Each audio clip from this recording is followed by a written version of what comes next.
You made the decision to go ahead with the rotator cuff repair surgery.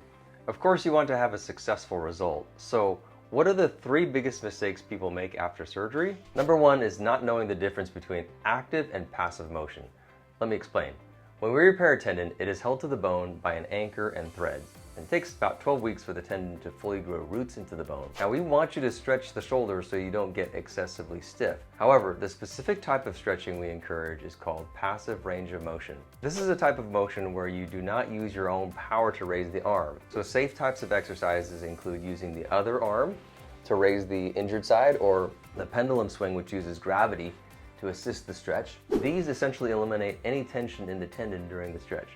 But if you start using your own power to raise the arm, that's called active motion. The repairs we do are fairly strong, so if you do this like once or twice, you may get away with it. However, if you ignore the restrictions, the tendon will eventually just pull away from the sutures that are holding them and the repair will fail. Number 2, sudden moves. I always tell people not to lift anything heavier than a cup of coffee, or nowadays the weight of a cell phone. When your arm is down here in this area, it is fairly safe to lift small objects like these. The problem is that any size object, no matter how light, can cause a problem if lifted suddenly. Even the weight of your own arm can generate enough tension to damage the repair with a sudden muscle contraction. People often forget these restrictions when they have to react suddenly, like if they were catching a falling object or a pet jumping up on them.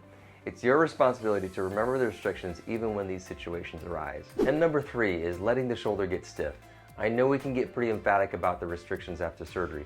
Some people might make the mistake to think it's better to just keep the shoulder in the sling for fear of damaging the repair. Interestingly, that is not a recipe for success. It is far better to get the shoulder moving in the ways I described earlier. Passive range of motion and stretching is allowed and encouraged. Since the first 12 weeks have strict restrictions against using the arm against resistance, use this time to stretch and get the shoulder flexible again. Those who regain their motion quickly also seem to have a straightforward and speedy recovery once we give them the green light for strengthening at the 12-week mark. If you found this video helpful, please share it with somebody who might benefit. And also, please subscribe to the channel for the latest and best in shoulder and arm care.